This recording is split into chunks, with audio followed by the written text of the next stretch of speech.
Assalamualaikum warahmatullahi wabarakatuh. Halo semua, saya Rian Erdiansyah. Dan dalam video kali ini kita akan membahas tentang keterampilan berpikir lainnya, di mana sebelumnya kita sudah membahas tentang keterampilan berpikir kritis, dan kali ini kita akan membahas tentang keterampilan berpikir kreatif.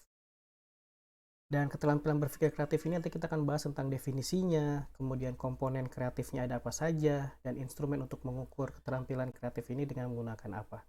Yang jelas, keterampilan kreatif ini sangat dibutuhkan sekali oleh seluruh peserta didik dalam berbagai mata pelajaran apapun, dalam berbagai bidang apapun, terutama dalam tuntutan global saat ini, yaitu untuk memenuhi kecerdasan keterampilan abad 21, yang salah satunya adalah keterampilan berpikir kreatif dan juga kritis. Definisi. Untuk definisi, secara singkat ada beberapa ahli yang mendefinisikan tentang apa itu berpikir kreatif. Di antaranya ada Munandar, di mana kreativitas adalah kemampuan untuk membuat kombinasi yang baru berdasarkan data, informasi, atau unsur yang ada. Menurut Guilford, kreativitas adalah kemampuan berpikir divergen. Divergen ini artinya melebar, mulai dari satu titik kecil, tapi bisa meluas menjadi berbagai hal. Dan lawan katanya adalah konvergen, atau konvergen itu adanya di dalam berpikir kritis. Dari masalah yang banyak nanti akan dikerucutkan menjadi satu solusi yang penting. Nah, itu perbedaannya antara kritis dan kreatif. Kritis berpikirnya konvergen, kreatif berpikirnya adalah divergen. Divergen ini artinya juga menjajaki bermacam-macam alternatif jawaban terhadap suatu persoalan yang sama. Dan Torres sendiri menjelaskan tentang kreativitas itu berbicara tentang kelancaran, keluasan berpikir, originalitas berpikir, dan mengelaborasi suatu gagasan. Nah, dari ketiga hal ini, kita akan membahas lebih banyak tentang kreatif dari sudut pandang Torrens, karena ini adalah referensi yang lebih banyak digunakan ketika kita ingin belajar tentang berpikir kreatif. Ada apa saja komponen dalam berpikir kreatif? Yang pertama, ada komponen fluensi. Fluensi itu artinya kelancaran. Apa yang dimaksud kelancaran? Kelancaran itu artinya seseorang mampu menghasilkan sejumlah ide atau banyak ide atau bahkan banyak solusi dari suatu permasalahan. Ya, jadi semakin banyak ide yang mampu dikeluarkan oleh seseorang, maka dikatakan fluensi seseorang tersebut baik. Ya. Nah, itu adalah fluensi. Nanti akan saya berikan contoh. Kalau flexibility itu adalah keluasannya. Ini lanjutan dari yang sebelumnya fluensi. Kalau fluensi adalah kelancarannya, sekarang fleksibilitasnya atau keluasannya. Artinya apa? Ide-ide yang tadinya dihasilkan oleh fluensi, sekarang sejauh mana ide-ide tersebut mampu menghasilkan beragam kategori ide, beragam variasi ide. Sehingga ketika melihat suatu masalah dari sudut pandang yang berbeda, itu dapat menggunakan beragam pendekatan dan strategi. Contohnya seperti ini. Intinya ketika saya mengeluarkan fluensi, yaitu ide sebanyak-banyaknya, ada A, B, C, D, E, semakin banyak ide tersebut, maka fluensinya bagus. Nah, setelah fluensi tersebut nanti dikeluarkan, nanti akan ada kategorinya. Kira-kira ide A, C, G, dan H itu ada dalam satu kategori yang sama.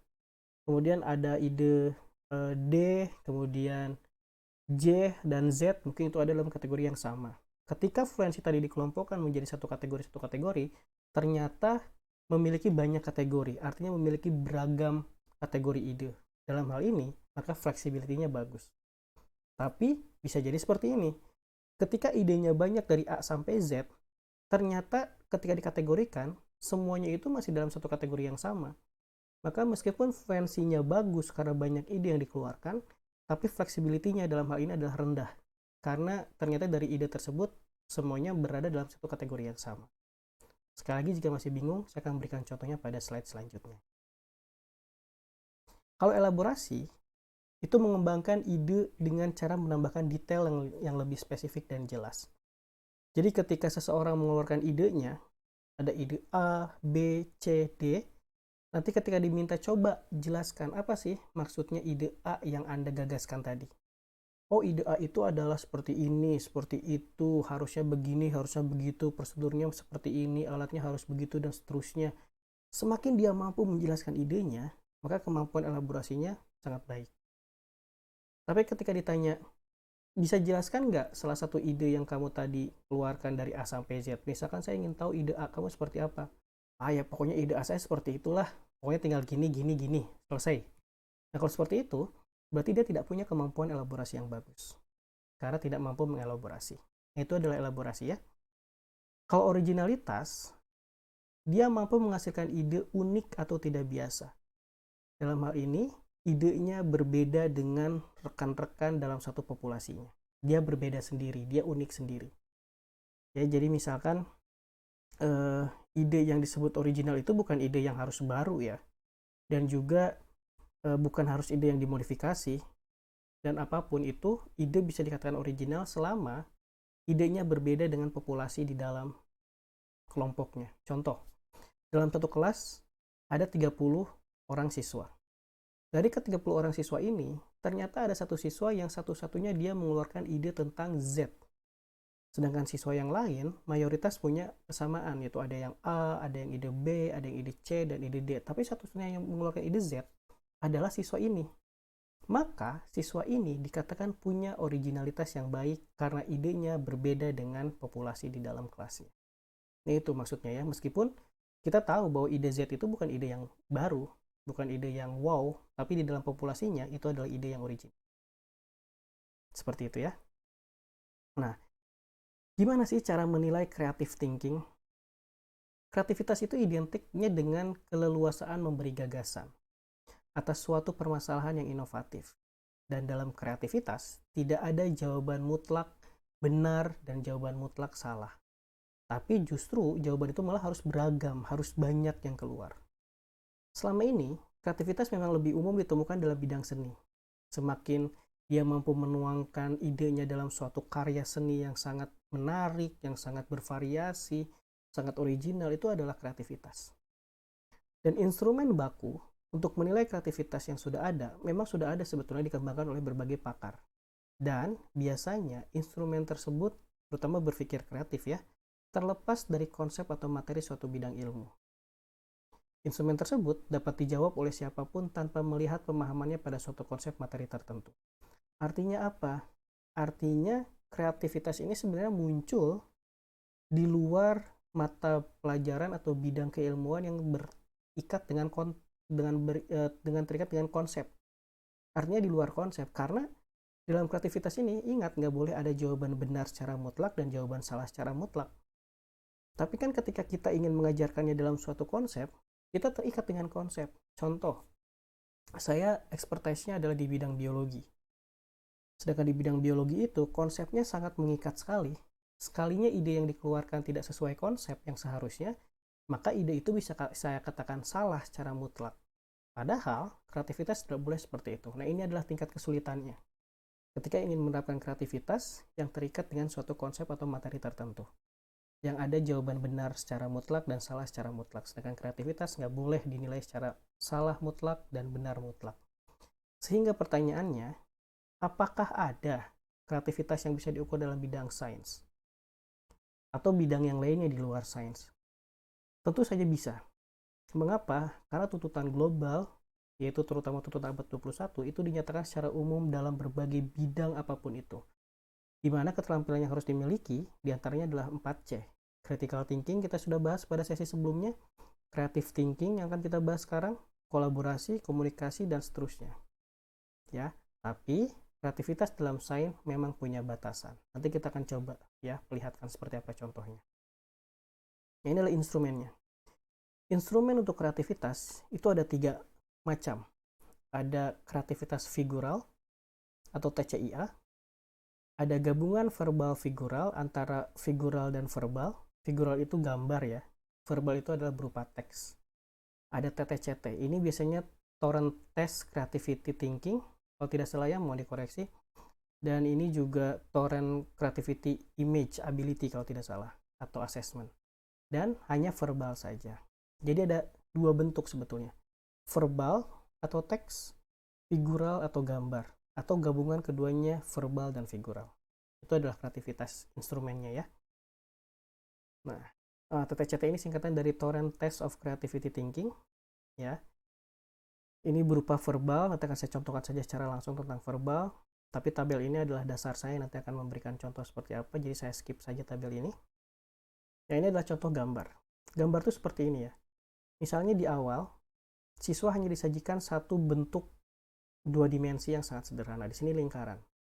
Nanti, siswa diminta untuk menambahkan detail lain pada lingkaran tersebut menjadi gambar apapun yang mereka inginkan. Contoh, siswa yang pertama ternyata mengubah lingkaran tadi menjadi Mickey Mouse dengan menambahkan kuping, mata, mulut, dan hidung. Siswa yang lainnya menjadikan sebuah rantai lingkaran-lingkaran itu.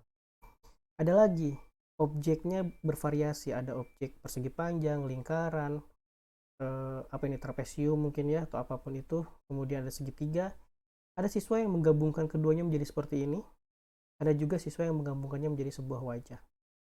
Nah, ini namanya adalah kreativitas bentuk image, bentuk figural. Ya, bentuk figural, bentuk gambar. Yang jelas, semakin detail gambarnya, maka kreativitasnya juga akan semakin bagus. Nanti akan saya jelaskan bagaimana mengukur tentang instrumen figural.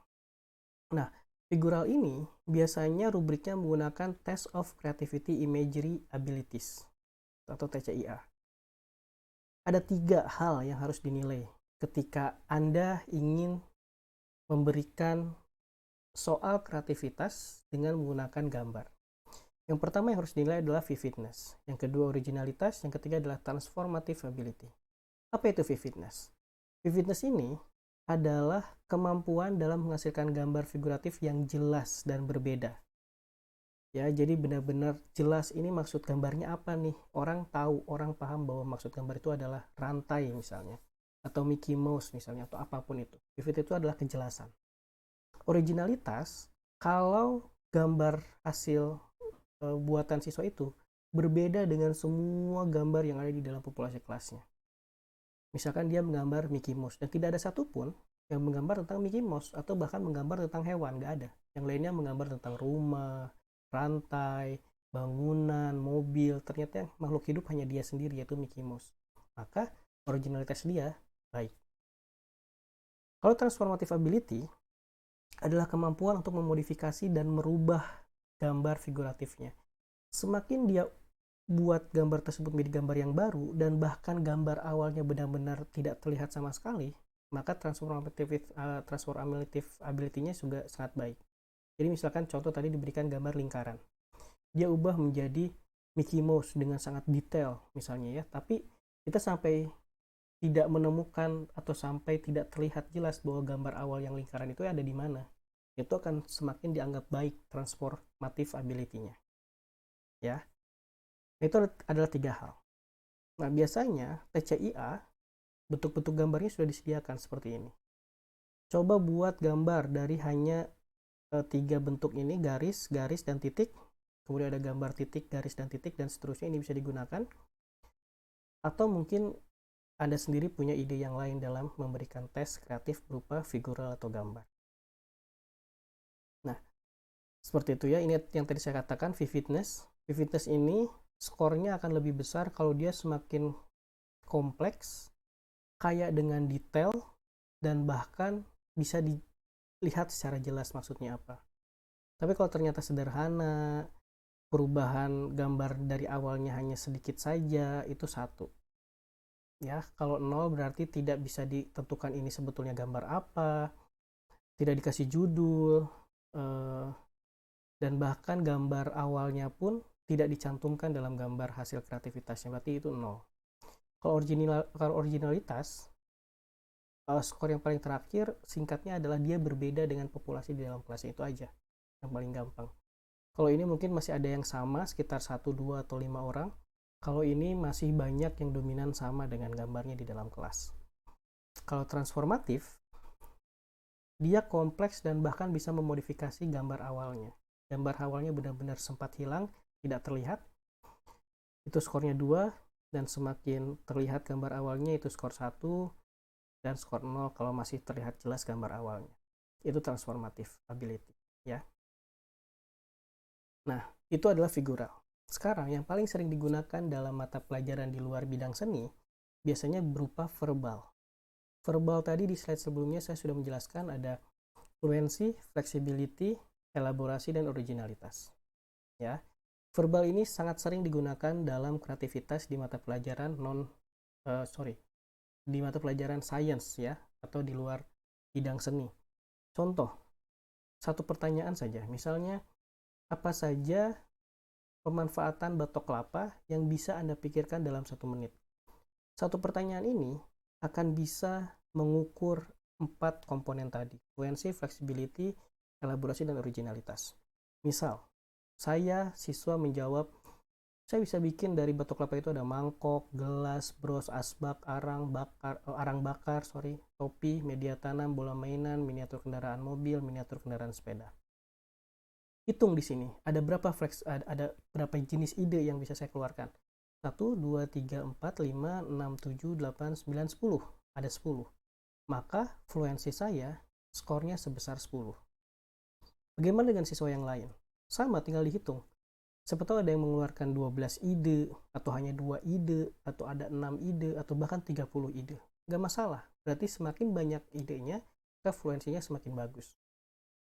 Pertanyaan saya, boleh nggak ada ide yang salah? Nggak masalah, tidak boleh disalahkan. Contoh ya, misalnya ide yang keluar dari batok kelapa adalah saya misalnya alas laptop. Loh, kok bisa sih? Oh, nggak bisa dong alas laptop dari batok kelapa. Oh, nggak boleh, Bapak Ibu. Nggak boleh disalahkan. Tetap jawaban tersebut bisa dianggap benar karena siswa sendiri punya ide tentang bagaimana cara membuat alas laptop dengan batok kelapa yang nantinya bisa dielaborasi. Begitu ya, itu adalah fluency. Flexibility, kita hitung berapa kategori sih sebetulnya dari 10 ide tadi. Tadi saya mengeluarkan mangkuk dan gelas. Sepertinya mangkuk dan gelas berada dalam kategori yang sama ya, yaitu alat dapur atau alat makan. Bros, topi, miniatur kendaraan, atau miniatur mobil dan sepeda tadi, sepertinya itu masuk ke dalam satu kategori yang sama, yaitu aksesoris. Sedangkan arang bakar tadi itu masuk dalam kategori bahan bakar. Kemudian media tanam dia punya kategori sendiri, mainan dia punya kategori sendiri. Artinya, dari 10 ide tadi, saya berhasil mengeluarkan ide-ide dengan 5 kategori ide. Dibayangkan ya. Contoh lagi, misalnya saya mengeluarkan di sini apa ya? Tiba-tiba ide saya adalah sepatu misalnya. Sepatu atau misalnya apa lagi ya? Kacamata misalkan. Ternyata itu masuk kategori yang ke-6, yaitu fashion. Boleh, nggak masalah. Berarti kategorinya menjadi 6. Berarti flexibility-nya ada 6. Jadi, belum tentu fluensinya banyak, fleksibilitasnya juga bagus. Dan bahkan belum tentu fluensinya sedikit, fleksibilitasnya rendah, belum tentu. Ya, ini adalah pengkategorian. Dalam hal ini saya 5 flexibility.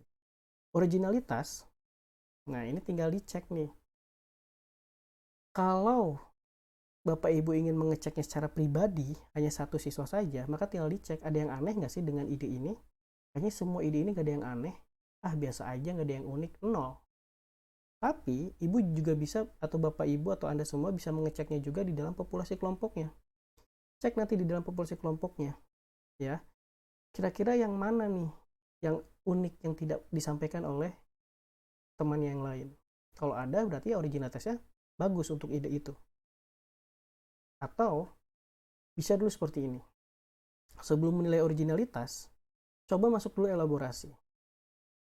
Bilang ke siswanya, di antara 10 ide ini, ide mana yang ingin atau ide mana yang menurut Anda itu adalah ide yang paling oke, ide yang terbaik dari ide-idemu yang lain. Misalkan saya sebagai siswa menjawab, menurut saya yang paling oke itu adalah bros. Nah, maka bros ini nanti minta dielaborasi. Ya, minta dielaborasi. Jelaskan, brosnya gimana sih, kok bisa bikin bros dari batok kelapa? Oh, ternyata saya sebagai siswanya mampu menggambarkan dengan detail. Bentuknya seperti ini, desainnya seperti ini, aksesorisnya seperti ini, batok kelapanya harus digunakan seperti apa, harus diapakan, harus dicat seperti apa, penitihnya dari mana, dan seterusnya. Itu saya jelaskan secara detail. Semakin saya mampu menjelaskan ide saya, maka elaborasi saya bagus. Semakin saya tidak jelas menjelaskan ide saya, elaborasi saya rendah. Nah, dari elaborasi ini, coba cek dengan populasi dalam kelompoknya. Ada nggak yang juga menjelaskan tentang bros? Kalau tidak ada, maka bros ini original untuk siswa itu. Paham ya? Nah, itu bisa diberikan skor. Bisa diberikan skor. Nah, bagaimana menerapkan creative thinking dalam PJBL? Ingat, PJBL adalah pembelajaran berbasis project yang di dalamnya siswa diminta untuk menentukan produknya akan apa, desain produknya seperti apa, cara eksekusi produknya seperti apa, dan juga nanti hasil produk akhirnya seperti apa. Nah, di awal PJBL, kita ingat bahwa ada sintaks memberikan pertanyaan essential question, di mana pertanyaan itu bisa dijawab dengan ide-ide yang berupa produk. Maka, minta siswa untuk keluarkan ide sebanyak mungkin yang relate atau terkait dengan pertanyaan esensial tadi. Misalnya, produk apa saja yang bisa dibuat dari daur ulang limbah plastik sehingga mempunyai nilai jual yang tinggi. Coba sebutkan ide-ide apa saja alternatifnya. Saya bilang bisa jadi tas, bisa jadi baju, bisa jadi topi, bisa jadi celana, bisa jadi kantung, bisa jadi apa ini dan itu. Itu adalah fluensi. Hitung sebanyak apa fluensinya. Kemudian dari fluensi yang tadi, coba kategorikan. Masuk berapa kategori, itu adalah flexibility. Kemudian ingat, di LKPD PJBL, pilih satu ide mana yang menurutmu akan dijadikan proyek bersama kelompok, yang akan dibuatkan produknya. Misal, saya memilih membuat, dari sekian banyak ide yang tadi saya sampaikan, saya memilih berdasarkan kesepakatan kelompok, saya memilih untuk membuat kantung tas gendong ya dari plastik. Nah, maka di dalam LKPD-nya tas gendong itu diminta untuk didesain. Gimana sih rancangan awalnya? Bentuknya seperti apa sih? Tali tas gendongnya seperti apa sih? Gimana cara mendesainnya nanti, warnanya apa, resletingnya di mana dan seterusnya. Itu adalah elaborasi. Nanti bisa dinilai di gambar desain produk di dalam LKPD. Originalitasnya apa?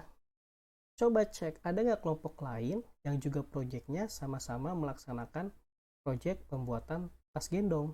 Kalau ada, maka originalitasnya rendah. Kalau tidak ada, maka originalitasnya tinggi. Nah, dalam hal ini, dalam pembelajaran proyek, kreatif benar-benar bisa dilatihkan dan juga diproyekkan. Seperti itu ya. Oke. Jadi intinya, bagaimana menilai kreativitas dalam sains? Kreativitas dalam sains bisa dimulai dari kemampuan seseorang dalam menemukan masalah. Bagi mereka yang kreatif, tentu bisa melihat masalah yang tidak bisa dilihat oleh banyak orang. Sehingga dia bisa mengeluarkan ide yang sangat banyak, ide yang sangat bervariasi. Kreativitas juga dapat dinilai dari kemampuan menyelesaikan masalah termasuk metode yang digunakan. Dan penilaiannya lebih baik fokus pada 4 skill. Tadi yang sudah saya sampaikan ada fluency, flexibility, originalitas, dan elaborasi. Dan rubriknya dapat dikembangkan sesuai dengan konteks yang sedang dinilai. Ya, apakah mau rubriknya tentang rumusan masalah, ada apa saja rumusan masalah yang bisa dihasilkan, prosedurnya mau seperti apa, solusinya mau seperti apa, alternatifnya apa saja, boleh seperti itu. Tapi tetap fluency, flexibility, originalitas, dan elaborasi itu adalah hal penting yang akan dinilai. Itu saja mungkin, semoga bisa tergambarkan bagaimana membuat soal-soal tentang keterampilan berpikir kreatif dalam mata pelajaran yang terkait dengan bidang Anda semua. Yang jelas, fluency, elaborasi, flexibility, dan originalitas harus tetap menjadi bahan penilaian dalam kreativitas tersebut. Dan saran saya, verbal adalah cara menilai kreativitas yang lebih baik jika diterapkan di luar bidang seni. Itu saja, terima kasih. Semoga bermanfaat video kali ini dan mudah untuk dipahami. Assalamualaikum warahmatullahi wabarakatuh.